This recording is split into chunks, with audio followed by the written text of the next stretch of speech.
your cares at home. Leave your cares at home. Get your two-step, get your groove on. This is feel-good music, you can move on. Relax, stress-free, leave your cares at home. Leave your cares at home.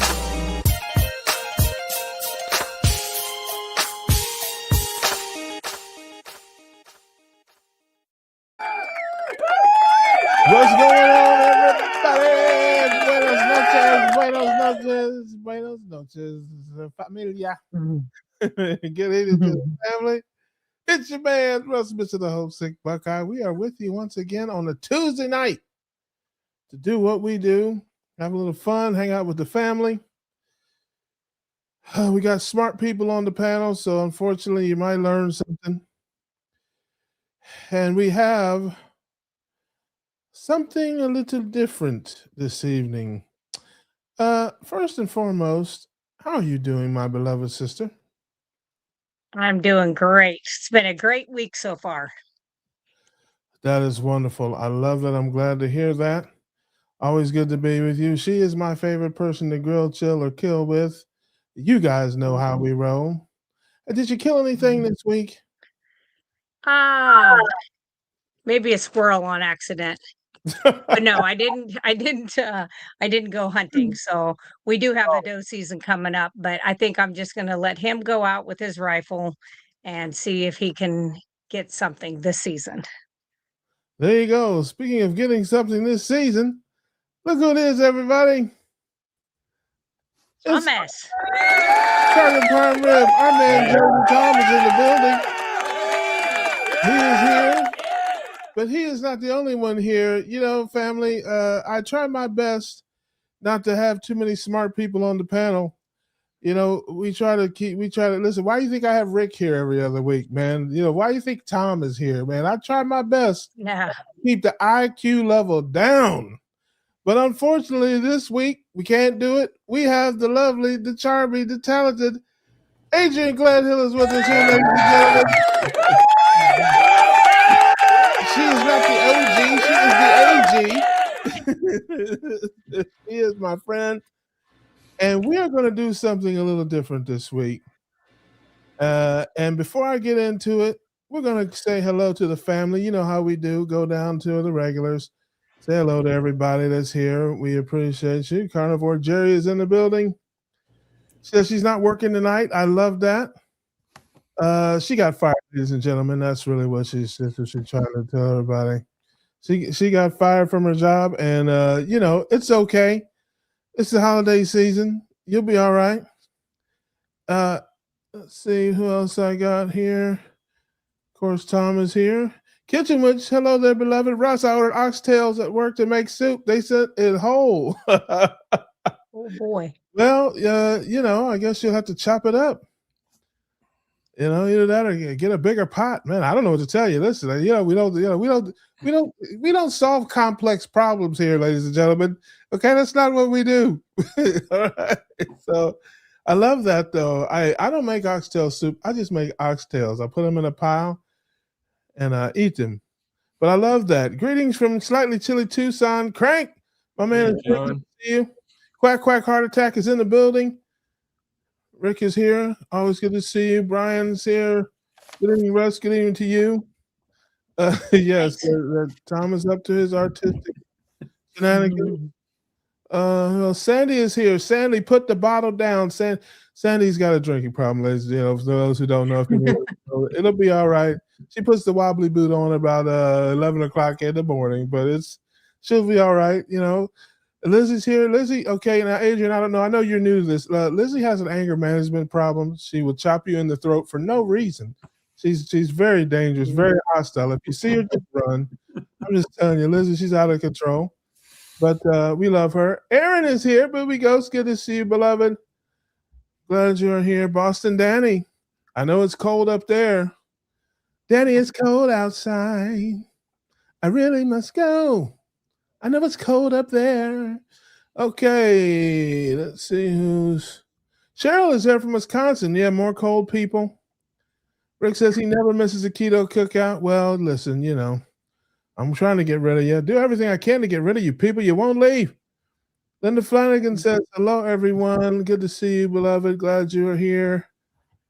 And Carnivore Jerry has got an internet problem, it looks like, I think there. I don't know, Jerry, if you can hear me. Thanks to you, Rick, I found Russ. Well, I wasn't lost, but yeah, Smooth is here.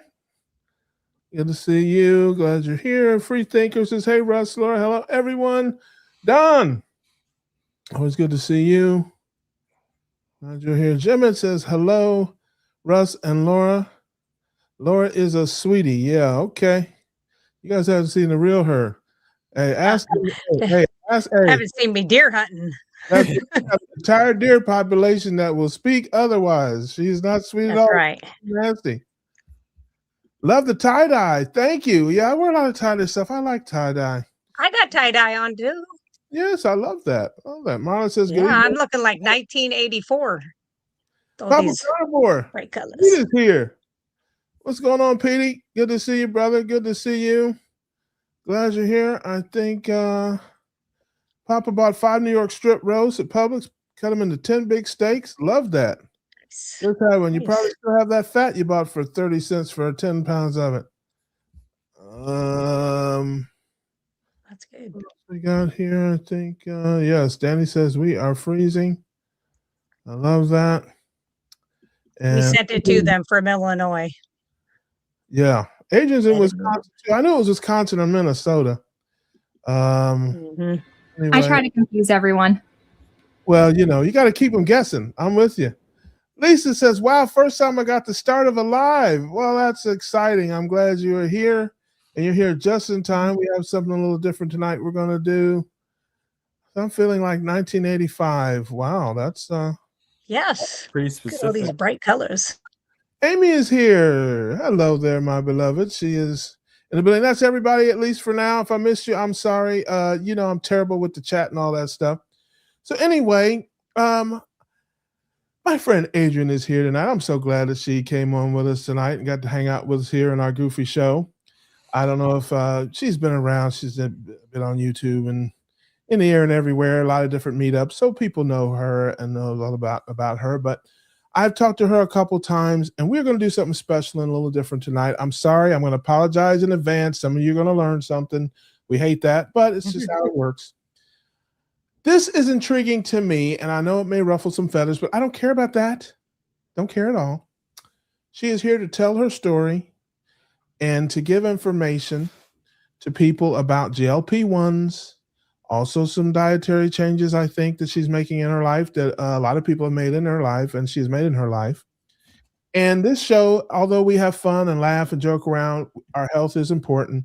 We talk about it. And I bring what I hope is good information to people. We're not judgmental here.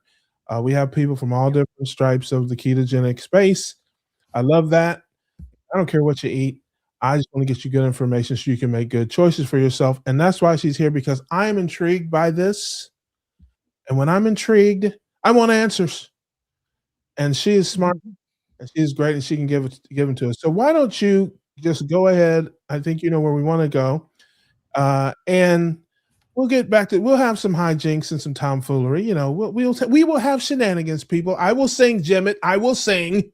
Jimmy gets mad if I don't sing for a certain amount of time. Something. Introduce yourself to people who don't know you Pitchforks. and know your story and hit us with that, and then we'll get into it. Well, thank you for having me. I've wanted to come on here for years. I think I met you like 2 years ago. Yes. Maybe at Hack Your Health 2 years ago. And you said, hey, you got to come to Florida. And I did. Yeah, that's right. That's exactly right. It was in Austin, and I was my friend Erica put me up to passing out flyers for Keto Orlando. She put me to work, and I did. And you came, and first thing you came over, you said, "I'm here because of you," and I'm like, "Hey, you got to tell Erica that." Because so anyway, yes, and we became fast friends, and I think the world of you. So we've had a lot of interesting conversations, several. And the one in Sarasota started it at the meetup, and then we touched on it again in Hack. And so I wanted to bring you on to talk about it. And so let folks know who you are and what we're doing. Hi, my name is Adrienne. Some people call me the Biggest Loser Girl because that's kind of where my weight loss journey started, was on that TV show, season 3. It was 18 years ago. I was very successful on the show. I lost 66 pounds, but then I gained over 160 over the next couple of years after the show. I then started doing Biggest Loser again, running, half marathons, restricting. I was making all my meals, and there was lots of just, green veggie and chicken, green veggie, fish. It's very, very low calorie, low fat. And we all know what happens when you do that prolonged. If there's one thing that drives me crazy, it's when people are like, well, you're obese because you didn't stick to it. Some of the metabolic problems I got into are proof that I stuck to those diets. And I was very, very rigid. And why do I say that? Because it slowed my metabolism down. And I started struggling with weight gain immediately. I lost 100 pounds running and tracking and being strict. And I started going back up again. And that was my first clue. It's taken me another 10, 12 years to figure it out. But that was my first clue that there was something more going on here than just effort and being perfect enough and working hard enough, because I was working so hard and I was again gaining weight even with my consistency. So at that time, it was very popular. I saw a lot of my alumni were getting bariatric surgery and they were losing their weight and they were keeping it off for more than 5 minutes. So I went and researched that and I was like, that makes so much sense. Because when I eat, I feel like a 5-gallon bucket. I feel like you can't fill the bucket. So it makes sense to me that we should shorten the stomach. Also, I'm not eating very many calories, but I'm gaining fat. So I must be hyper absorbing. And so it made sense to me to shrink the stomach and to skip some intestine. That all seemed logical at the time. So I had that surgery. I lost about 60 more pounds. So I got back down to Biggest Loser. But within 6 months of the surgery, I started having complications. And the main complication that was just blaring in my face was hypoglycemia. And this was very serious. Like one time I was driving and when it hits you with 15 seconds. It's like a whoosh. And I had enough time to call my parents, tell them there was something wrong at that time. I didn't know what it was, pulled over and passed out. And they came and they woke me up. And it was just reoccurring. So to me, that was, and on my bariatric journey, again, Mrs. Type A, I got to succeed. Everybody knows who I am because I was on national TV. Everybody in my town was like, oh my gosh, it's the Biggest Loser Girl. So I wanted to be successful so bad. And I was so strict on it. But the reactive hypoglycemia, once that started, it was just very difficult because if you've ever had that, your body goes into severe fight or flight within seconds. And it's like you can't move and you need someone to bring you something to bring your blood sugar up. I did many experiments because this has gone on now. I had the surgery in 2014. So it's been 11 years. I've done a lot of different experiments of seeing like, would it just come up on its own? Maybe we need to remove more. Maybe it is things that turn into energy quick. So we got to remove milk. We got to remove anything liquid calorie. We've got to, obviously the very first thing I removed even when losing 100 pounds was the fruit. Anything with sugar in it was cut like before I even had the surgery when I was doing the 100 pounds of weight loss. So I've been sugar-free for 12 years, maybe longer actually, because I just knew sugar was a problem for me and that I didn't feel good and I was chronically gaining weight.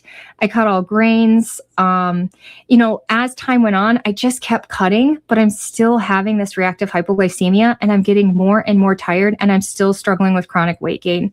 I'm struggling not to be 220 pounds, which I'm only 5'4". So 220 is, I don't know, BMI of 40. I don't know. I don't have the math on me right now, but it's obese. 220 is obese. And I just kept fighting that number. I've been fighting it really hard for sure since 2012 when my daughter was born. And I was 330 pounds. And when a 5'4" woman is 330 pounds, you just go, I can't live like this. I can't move. I hurt. I can't live like this. I have to do everything in my power to never be 330 pounds again. So I'm a really strict person. the chronic illnesses started stacking, chronic fatigue. I ended up with the bad virus, the bad one, that we're not supposed to stay on YouTube. After that virus, that just tipped me over the edge. I had been going into allopathic medicine all this time saying, something's wrong. Here's my food journals. And they would just tell me that I was tracking wrong. They would tell me, I must just be doing it, or I must be hiding things. No one believed me that I was being so strict and still gaining weight. They also had horrible advice for the reactive hypoglycemia. Horrible. They gave me sugar tabs and they said, keep these in your purse. And if anybody out there knows about these, what would happen is, yes, it'd bring my blood sugar up, way up, and then it would dive. And so I would end up on this roller coaster. And the longer I would let it go on, I would end up with like hangovers. And I've been learning more and more about why these hangovers have been happening, but it's such a stressor on the nervous system to be having these situations. They happened every single birthday party for 10 years. They happened if I tried to take my kids to the grocery store. It happened when we were in the Mall of America one day. I had a baby and 2 little kids and whoomp, dropped.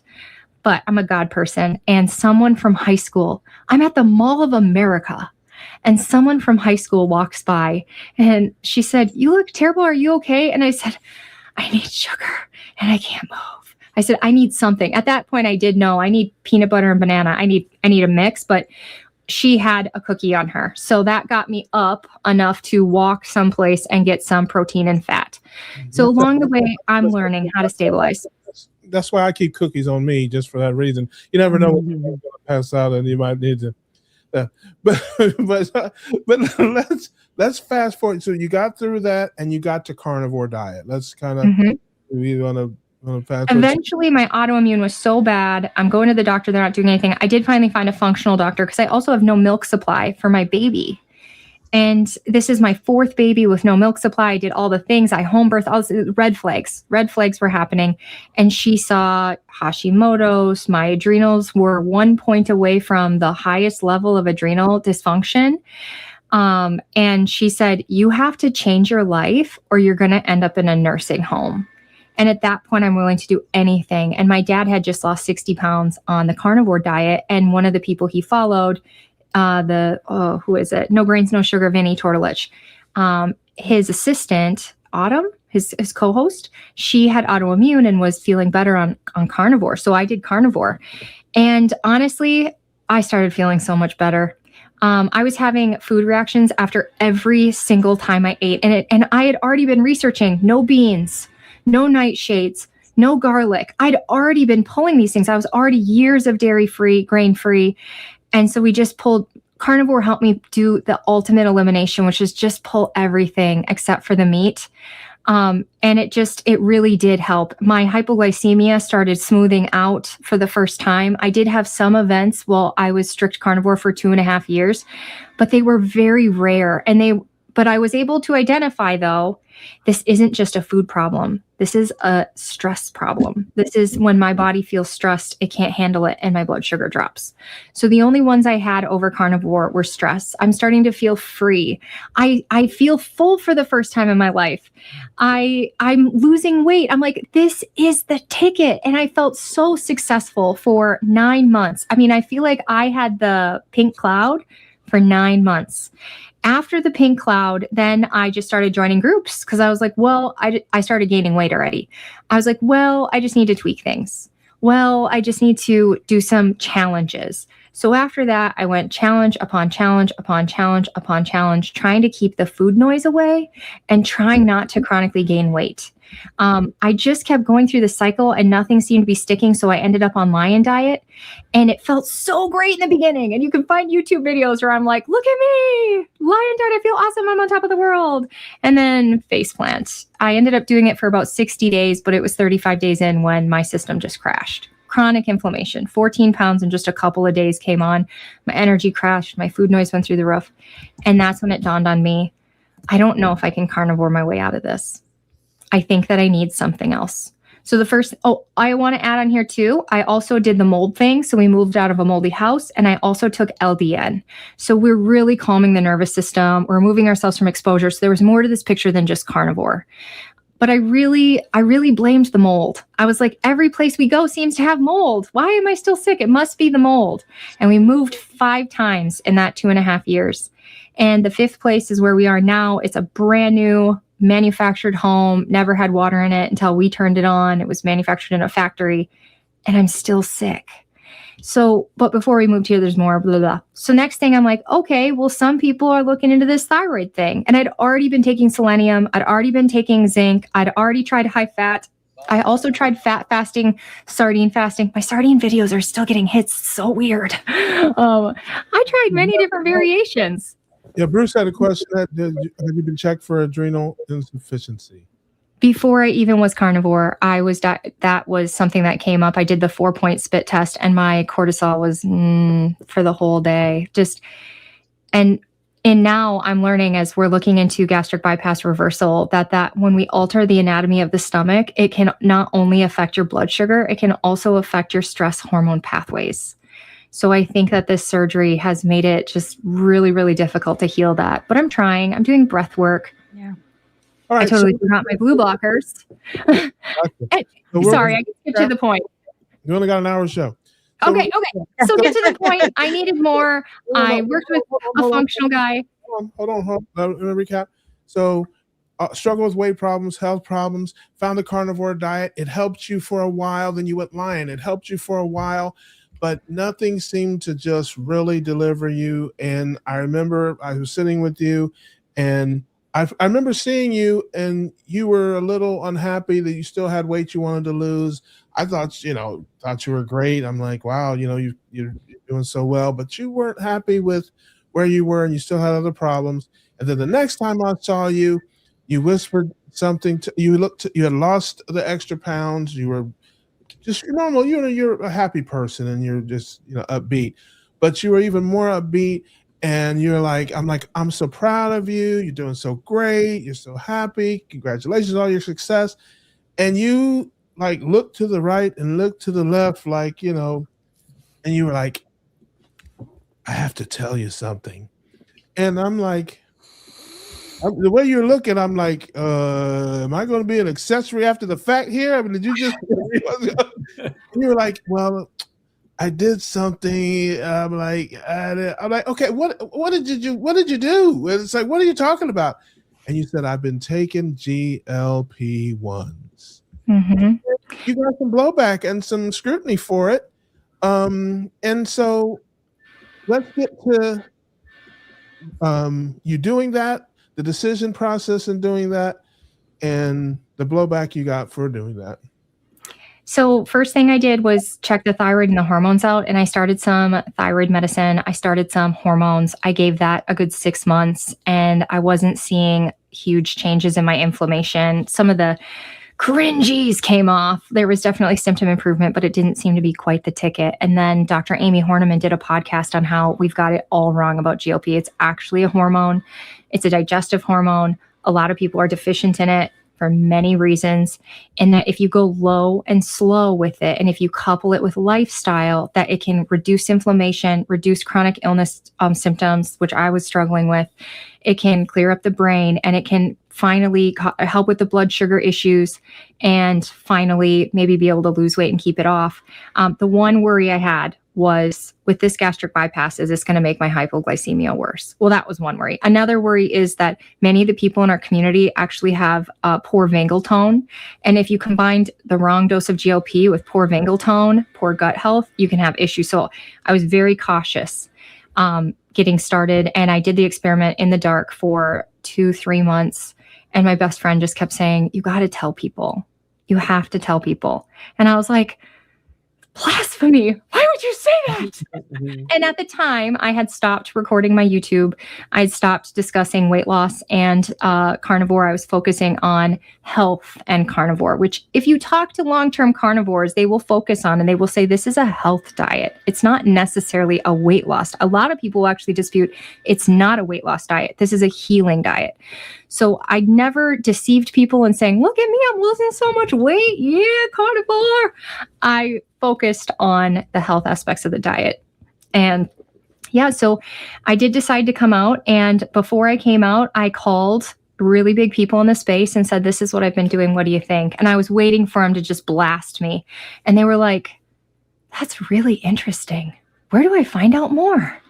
So if anybody wants to find out more, we can talk about it. And then, of course, we're going to go around of like the problems and why this isn't the best thing for everyone and how it's being done wrong in, I'm going to go with 60% of the cases. I don't know what it is. It's pretty high. But there's a playlist on my YouTube channel. So if you look up Adrienne K. Gledhill, that's GLP experts, and it's primarily functional type doctors or practitioners who tell you what it actually is and how to properly use it. Well, I think it's because everybody, it's on the news all the time. It's on commercials all the time. I know so many people. We all have friends, relatives, neighbors, coworkers who are thinking about taking it or taking it. Some people want to do it, but have questions about it. So that's why I wanted to bring it, because, regardless of where you stand, it's not something that I want to do, at least not right now. But if you are going to do it or thinking about doing it or have a friend or loved one, I just want to talk about it. Talk about the good, the bad, the ugly, give people information so that they can help themselves and or help a friend or loved one to make the decisions about it. So why don't you start with the first couple of things that people, would say are misconceptions about what it is, what it does. Not a miracle drug or something like that. I mean, I don't think, but why don't you start with that? I don't think it's a miracle because if you do it wrong, you're going to lose muscle. You're going to lose bone. You're going to end up malnourished. You're going to ruin your brain. You're going to ruin your metabolism. You're going to get unhealthy. And here's a fun fact. Most of the negative press is actually paid for. So when you guys are seeing all these news stories, all those news stories are planted and paid for, because the other big pharma companies, they don't want this out. They don't want people feeling better. They want people obese so that they can stack diseases and keep coming to allopathic medicine. Big food doesn't want this because people stop eating junk food. Some people. It makes you crave healthier food. It makes you want to move your body. It makes you feel better. It reduces disease. It's showing it's showing a half a dozen different cancers in studies are showing to be a reduced likelihood if you're on this. But I do think that there are issues. I totally agree. There are issues. I've seen them in my friends and my family. But in my friends and family, maybe they didn't eat enough meat. Maybe they didn't exercise. But when they lost the weight, they started feeling better and then making the lifestyle changes. Where we have a problem is in the elderly. If we're overdosing elderly, they can't just get their muscle back. They can't just get their bone back. They might not recover from that. They might actually die from it if they're done wrong. And a lot of people are doing it wrong. They're not requiring scans. They're not telling them, hey, you have to eat your protein. You need to get electrolytes in because of how these affect the kidneys and how you're flushing so much fat that you're depleting your minerals. I think people need to know that you really need to make lifestyle changes with these. The sooner, the better. Right. Well, why don't you chime in there? I know you well enough to know your faces. And so why don't you I'm looking forward to it. give a couple of thoughts on what Adrienne has kind of said, and if there's anything you agree or disagree with. Well, these actually are not new medications. So like the first one came out in 2005, and as a nurse, we use them on diabetics. And she's right, they were at the higher doses. So we did see tons of gastroparesis, severe bone loss, muscle loss, affecting heart, kidneys, everything. I do think that the way most physicians do it is very wrong. Like they don't start out with DEXA scans. They go right to, these higher doses of stuff. They start out at 2.5, and really you should, like, if you're going to do it, like, I'm not going to do it, but if I was going to, I would microdose like 0.8. Yeah. But the other thing that I have seen, and I've seen this with people who did microdosing over the last 2 years. I've had lots of people I've worked with that have pancreatitis, end up with gallbladder issues, end up with what they call decussation. And that's where the small intestine kind of goes inside itself. And you have to have surgery most of the time to fix that. So the things that scare me is it doesn't really go after the root cause. and it's still something that you have to stay on for the rest of your life. And they just said that the FDA, they're trying to get it to be approved for people as young as 6. And all of those doctors have come out that are talking about that, saying this is a lifelong medication. So, me being the kind of nurse that's like, I don't want to be stuck on something for the rest of my life if I don't have to. I'm like, I don't want to do that. So, I just think it needs to be very careful in children. I'm all for if an adult wants to do it, fine. Just know that you should be getting DEXA scans often. You should be doing, the weightlifting. I would do the smallest dose possible, and it would be my last thing that I would try, because it is something that you're going to have to stick with, because the rebound weight gain of what we saw with a lot of the clients that I've worked with is kind of, and still having the nutritional deficiencies, because whenever you take something that affects the lower portion of the stomach or the small intestine, it does affect how you get your nutrients absorbed. So kind of like same way with gastric bypass. And Aaron, I don't remember, was yours a sleeve or was it a full bypass? Bypass. Okay. Yeah. Which that kind of throws you at that nutrition deficiency, which is, now you have Sears also, right? Yes. Yeah. So, yeah, I think, like I said, my main thing is I'm like, if adults want to do something like that, I'm all for that. I'm just worried about children, especially as young as 6, if they get that approved, and that is a lifelong medication for them. But hopefully more of the mainstream will see that there's not as bad of side effects when they microdose. I still have worked with several clients who have pancreatitis, gallbladder, gastroparesis, and decussation of their small bowel. And one of them did also have a gastric bypass, which puts you at a higher risk of having that happen, where your bowel kind of goes inside itself. But a couple of the other gals did not have that, any gastric or a sleeve. So that, I just am like, I just don't want to be stuck on a pharmaceutical, whether it's a compounding pharmacy or a regular pharmacy, because there's somebody still making money. It's not as much, because believe me, AstraZeneca or that Novo Nordisk, they're making millions of dollars off of these people at these high doses. Now, here's a question that I have: is that the dosages? Now, first, well, let me go back to. Let's start with Tom. Tom put this up here. He was on Mounjaro for 5 weeks, and now he's taking Victoza. Victoza seems to be okay. And the lowest setting, he had gastroparesis. I've heard it said many times that the side effects, the vast majority, are at the high doses, not the low doses. What would you say to that, Adrian, in your experience? And are there different types? They're not all the same, right? Okay, so I'm sorry, there was something wrong, so I couldn't hear, but I have a lot here that we can address. Okay, so let's start with the rebound weight. We are supplementing a deficiency.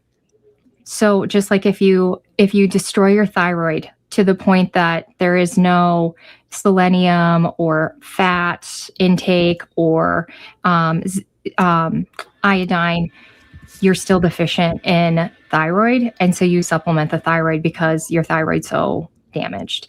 And it's the same here. And it can be from many different things of why people aren't having proper GLP-1. But one is gut enzymes. And they're showing that people who have chronic obesity or people who struggle with food noise have high DPP4 or other enzymes that are literally breaking it up from leaving your gut. So that would explain why I would see some relief on carnivore, but then it would come back with food noise. Okay, so of course you're going to rebound because after you stop taking it, you're not processing food properly anymore because you're deficient in a digestive hormone, just like similar cousin to type 1 diabetes. Obviously, type 1 diabetes, we have to manage every single meal, or if it's a life and death thing, that's very serious. But in this case, we are also deficient in a digestive hormone. So we are improperly storing fat. We are improperly not making enough energy, and our metabolism is lower, and the signaling isn't getting to the brain, which is why people are hungry. The signaling isn't getting out. Okay, so nutrition. Many people are actually showing better nutrient absorption. This can, because of the reduced inflammation alone, it can help seal up the gut, which can help the gut biome start balancing better. So a lot of people over time, I'm not saying this is the best, but I can now have dairy without bloat, where before I could add a couple tablespoons to my coffee and I would get huge bloat belly. No more bloat. Like, the gut feels so much better. I've been able to add foods back for the first time in my life, including garlic. Garlic used to bother me so much.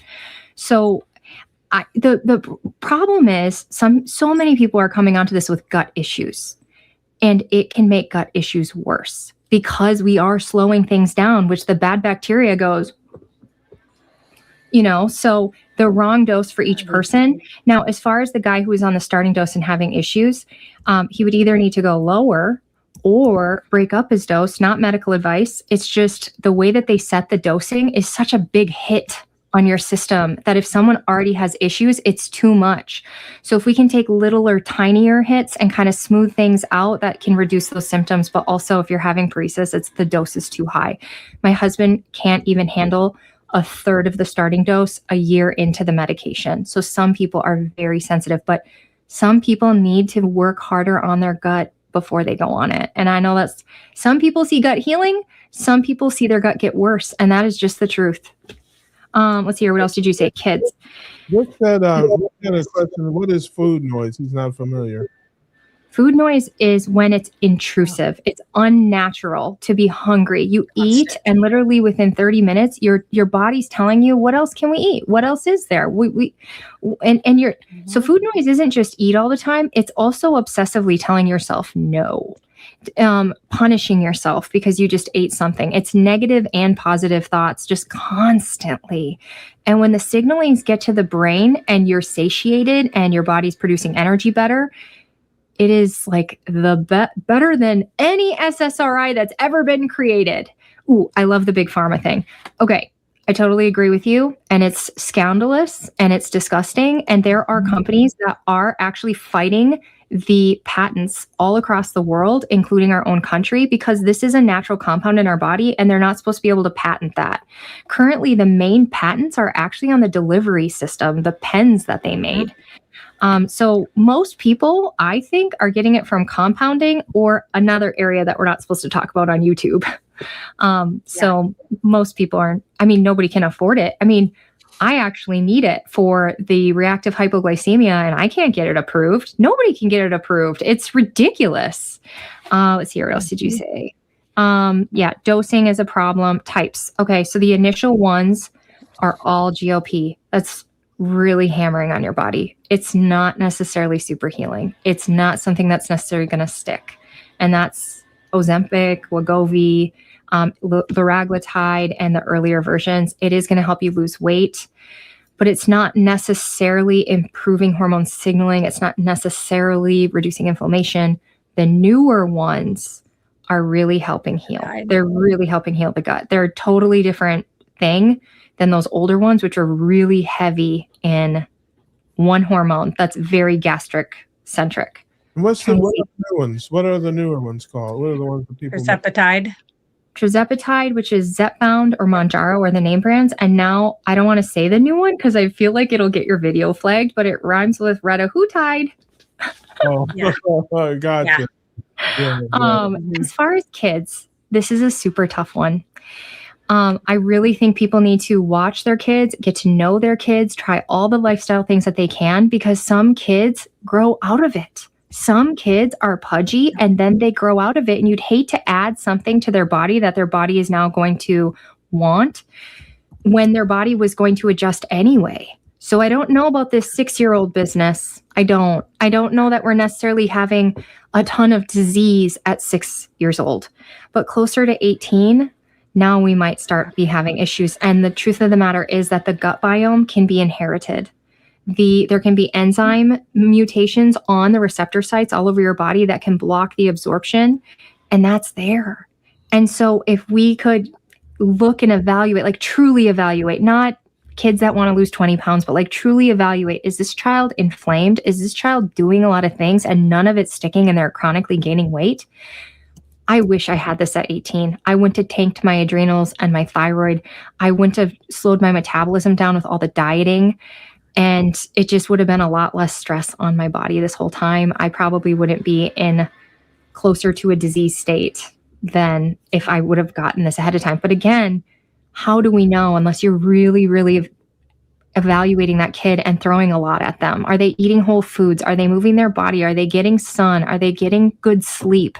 Have you seen any specialists and lifestyle specialists so that we're ensuring that their nutrient deficiencies are handled, their gut health is handled? There's a lot of things we can throw at it before this. Bruce had a question. Adrian, I've seen you mention peptides in your videos. I feel like I came in the middle of a conversation. Mm-hmm. What are they and how do they work? You want to take it, Laura? Do you know? So you know what peptides, are. yeah. Peptides are natural compounds that we have in our body, and sometimes they're shut off. Can be from our horrible diet, could be environmental. There's lots of things that can do it. There's many. I mean, there are so many peptides. I don't think you could name them all. There are so many. A lot of people will know like the BPC 157, which is really something you'll hear people like Joe Rogan that had an injury. He had an injury to a tendon that he took that injection. Some people do it orally to help with those kinds of things. You have MOTS-y. I mean, you have tons of these peptides, but what it does is these are signaling, molecules. And so some of these people will take these peptides, and like I said, some are oral, some are injectable. There's different ways of getting them in the body, but it just kind of helps turn those things on, the regulatory, so that those things, so the signals can get sent to where they need to, so that you can get the nutrients and the things moved around where they need to go. So it's kind of like opening up the highways.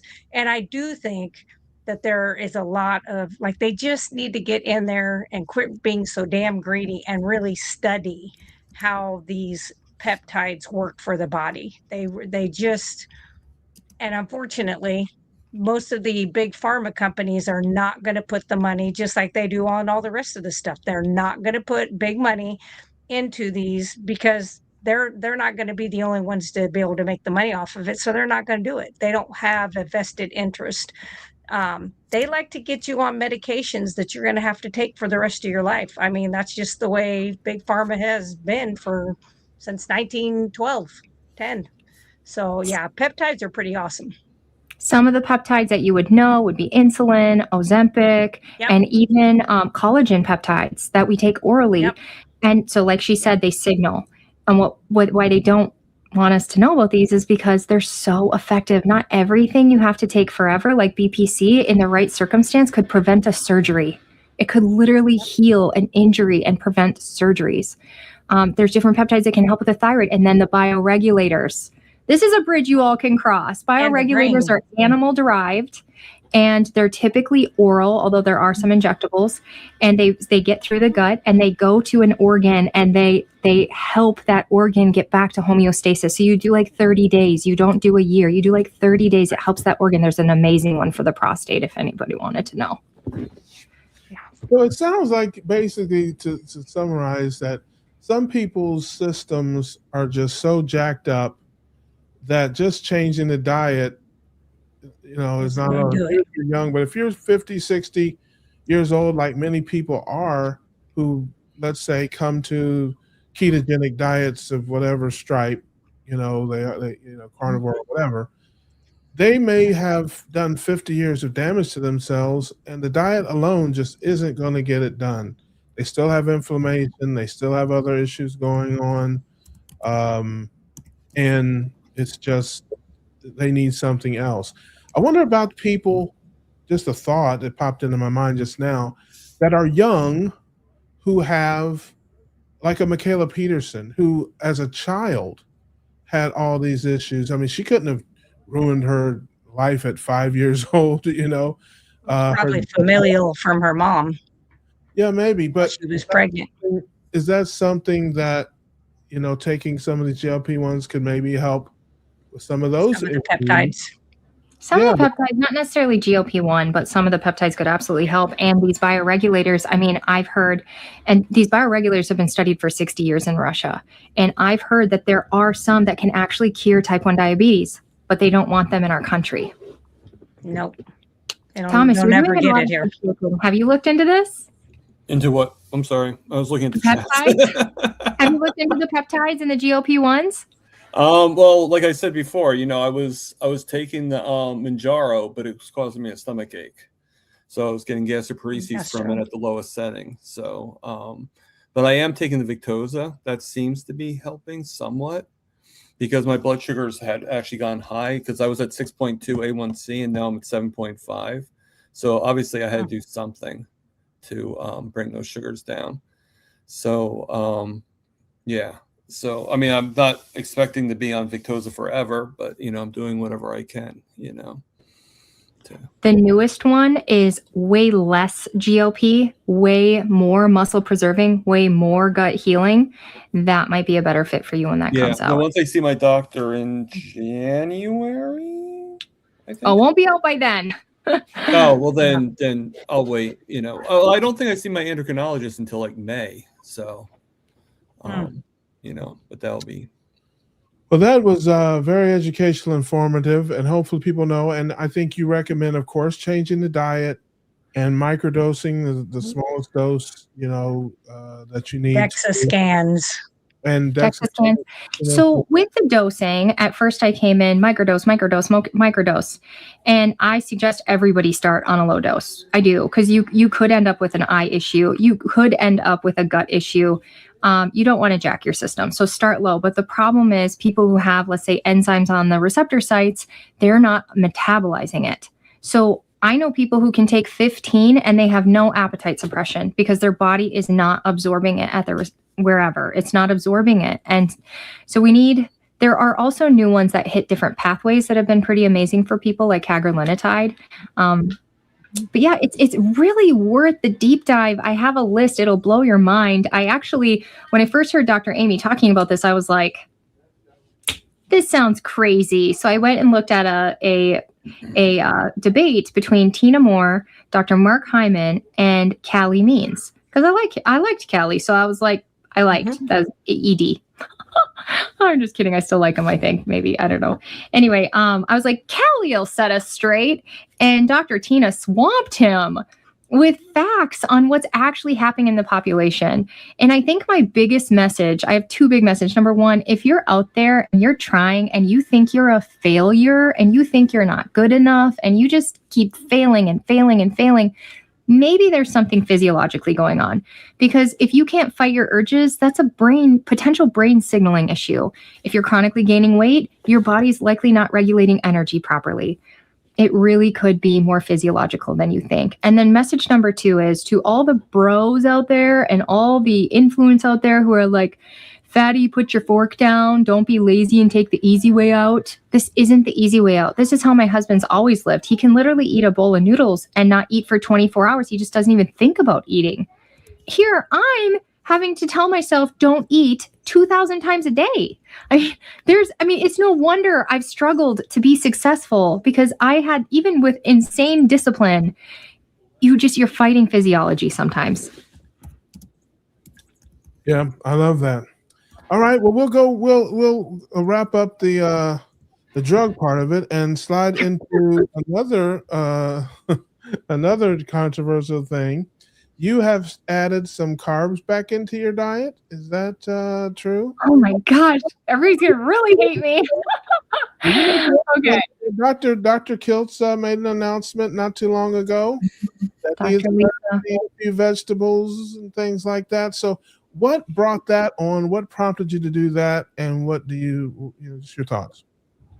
So I remained strict carnivore in weight loss mode and even in the beginning of maintenance because that's what made me feel comfortable. That is what I've known to be the healthiest diet that's going to help me maintain this weight loss and be on the lowest effective dose. If you're eating meat, you can be on a lower dose because it moves so slowly through the digestive system. So I didn't want to add carbs back, to be honest, but there were still adrenal issues. There was still thyroid issues. There's still my body stuck in fight or flight all the time. And I was talking to a practitioner whom I absolutely love, Dr. Scott Schur, and he said, maybe sometimes what we think is healthy isn't as healthy for us in the long run. He was just very gentle about it. And so I started looking into this guy, Jay Feldman, not Dave Feldman, Jay Feldman. So like Dave's ugly redheaded step cousin, except he's really handsome. And he really gives a pretty darn good metabolic case for why some people should eat some carbohydrates.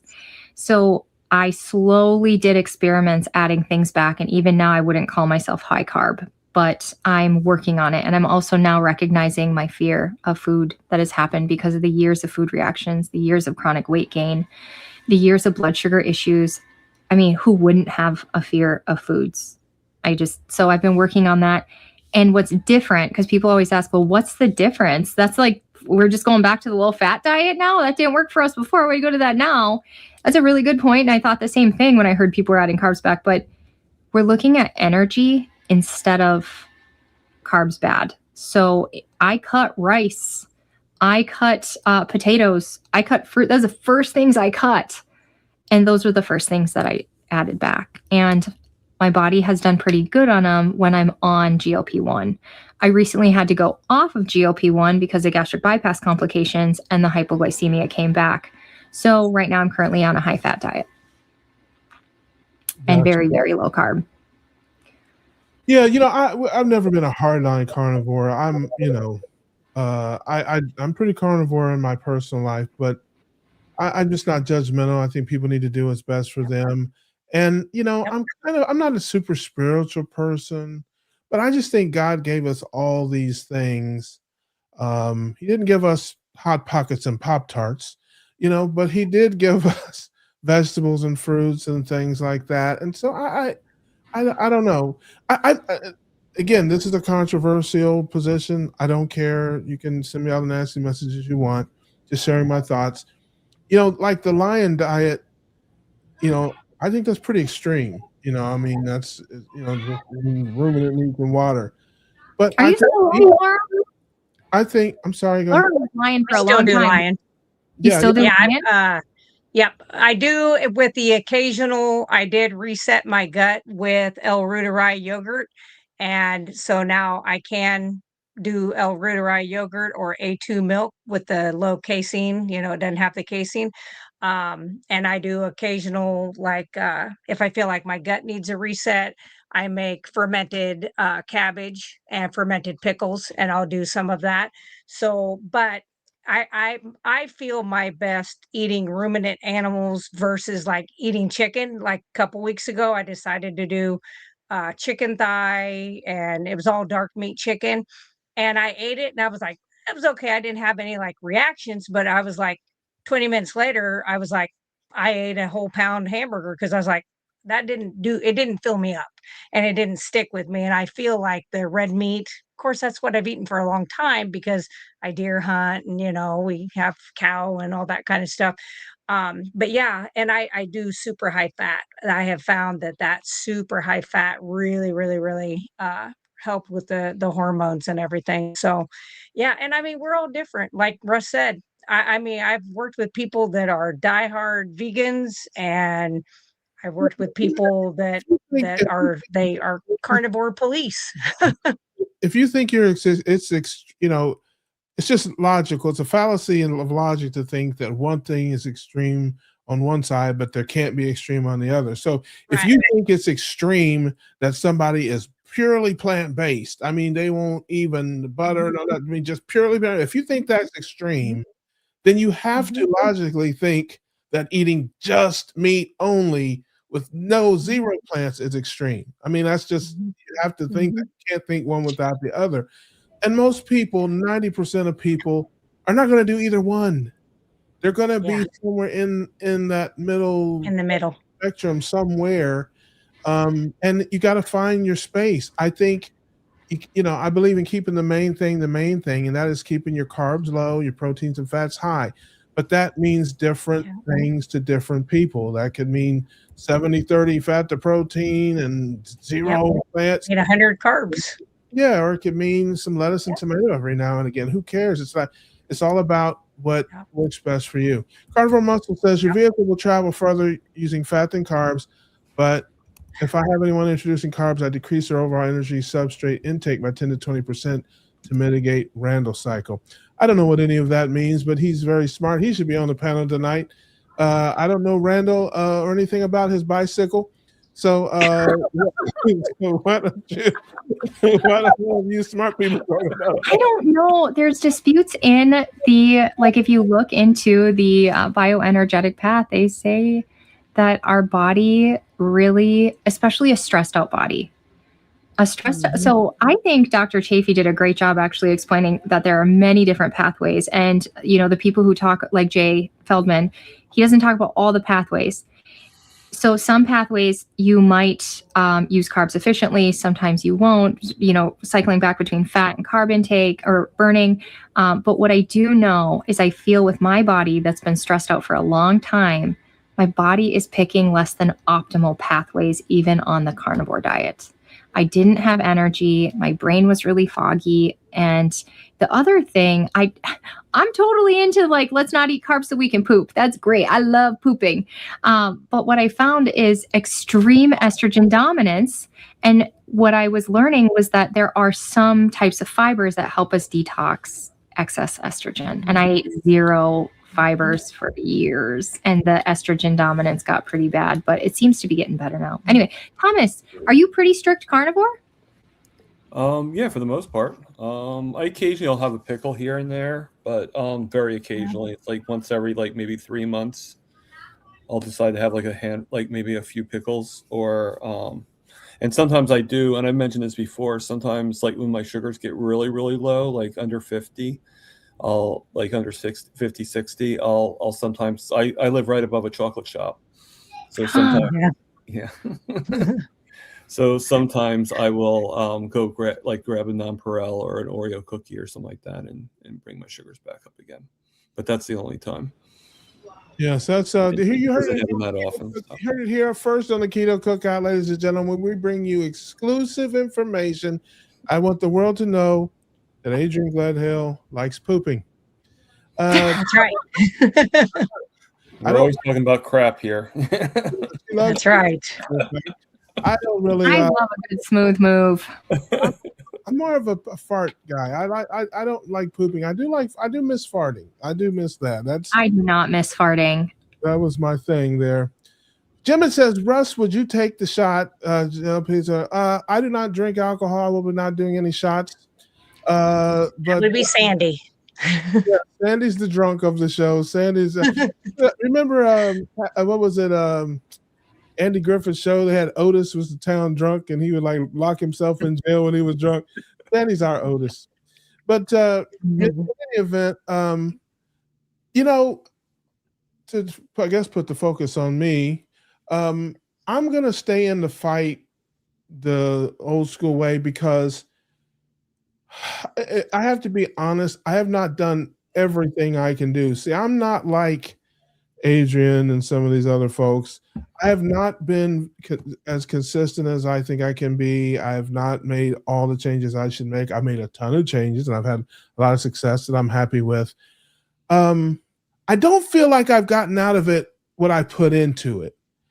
I'd say I put in 80%, and I don't feel like I've gotten 80% out, but I've never gone 100%. I don't know if I'm capable of 100%, to be perfectly honest with you. So I don't know, but I'm not ready to throw in the towel yet. There are things I can be better at and be more consistent at, and I'm going to roll with that. And I never say never, but I'm really not inclined to do that. Something would really have to compel me to do that. So yeah, so is keto, carnivore, or GLP? What is best? Man, I think the moral of the story is what we've all said. Everybody's different, Again, I keep the main thing the main thing. It annoys me to know in all the the ketovore, carnivore, dirty this, dirty that. I mean, look, whatever. The main thing is excess carbohydrates are toxic to us. Processed foods, junk foods, sugars, fruits, grains, they are the enemy, not broccoli, not asparagus. If again, you don't want to eat them, don't eat them. If you like them, eat some of them. I think the excess carbohydrate is the problem. If you can metabolize 50 carbs a day, eat 50 carbs a day, but you can only metabolize 15 or 20 and you're eating 50, you're going to have problems. am I, listen, I'm not very smart here, but I mean, am I onto something? Well, I think also people are saying GLP-1 and not, I think they also are, the question like she's asking that you have up, I think maybe there's peptides out there that are like you were talking about earlier that help affect some of these other things too. And it's not that I mean, not everybody needs the same peptides, the same this, the same that. They need to get with somebody where they can really have their system checked and find out what pathways are locked up on you, what are the issues you have, what are the deficiencies you have, and work with somebody to do that. It's just hard finding practitioners to do that. But I mean, there are quite a few out there, like you say, like Tina Moore. I've seen her before. Um, there are some out there talking about it that do that kind of, education with you. But yeah, I think everybody's body is different. I do great on Lion. I feel my greatest on that. I was able to reintroduce, dairy. It has to be casein free. But yeah, I mean, I was able to heal certain things doing that. So, Thomas is doing Victoza and we'll see how that goes. Hopefully that'll help get that hemoglobin A1C down. Yep.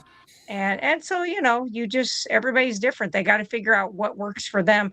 But I don't want people going to regular physicians who are going to start them out and they start everybody out at the same. It's like 2.5, 5, 7.5, next thing you know, they're up to 15 in 2 months time. And I'm like, Jesus, so they do what they always do, the regular medical profession. So I think if they're going to do that, they need to work with somebody that knows what they're doing and is not in it just to make big bucks off of them. Yeah, and it seems to be working too. My sugars were like way over 200 for the past 2 months, and now they're like no higher than 140. So good. That's good. I mean, today they're but they are right now. But they're at 121 right now. So. Ooh. Hey, what am I? Question for Adrian there. How is GLP-1 healing the body like carnivore story journeys? Similarities there for people who aren't carnivore. Do you work with people or know people who are eating maybe something not quite standard American diet, but maybe low carb, not maybe ketogenic, but just lower, just watching their carbs a little bit? Do they have the same kind of stories that carnivores have in terms of healing and that? Or what I'm seeing in my group, which is mostly ketos carnivores, we do have some people who over time start getting comfortable with adding foods back. And that I celebrate because we've had so much fear and so much restriction. And it is nice to see people adding foods back and having peace around it. But the biggest thing that I'm seeing is my group is primarily people who have been keto or carnivore 5, 10 plus years, and they never moved. They either didn't ever get to their goal, not even close to their goal, or they're struggling with regain, or they never lost weight at all, despite joining all the groups, just joining all the challenges. They could just, the needle never moved for them. And a lot of people, like week 1, they go on and they have this whoosh of inflammation comes up. My face has never looked like this. And it's the inflammation. I lost 15 pounds of inflammation in 2 weeks, and I just peed around the clock. And it just felt so good to get that off. Getting inflammation off your body, a bit temporary, because if I went off of it, the inflammation would come back. But it's stopping inflammation at the source. So it's not like a diuretic. I'm not peeing all this. It's not just kicking the inflammation out. It actually stopped inappropriate inflammation, which stops a ton of disease. It's crazy how your brain can feel when it's not inflamed. The gut, like I said, reducing the inflammation, it takes time, allowing that gut biome. Now, again, if you're standard dosing and you're high dosing, maybe for you, high dose is the starting dose. If you're high dosing, that could hurt your gut because it's frozen. And that could absolutely hurt the nerves, the paralysis, the biome.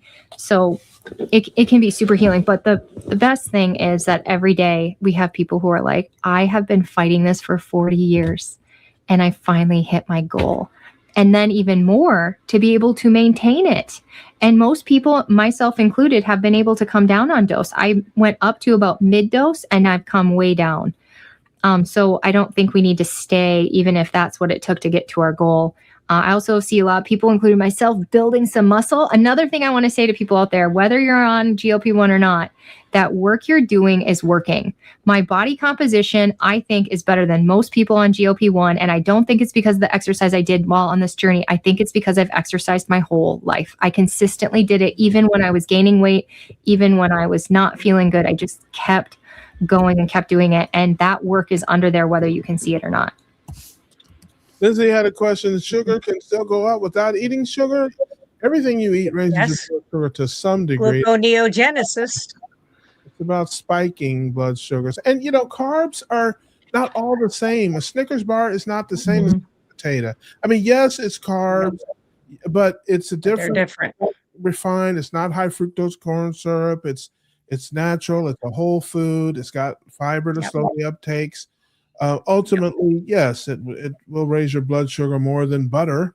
But you know, eating a sweet potato here and there, or eating some type of vegetables here and there, most people are going to do that. I think that's what they consider normal and that sort of thing. And it's okay. Again, it's about understanding how much you can metabolize and not just constantly having excess carbohydrates.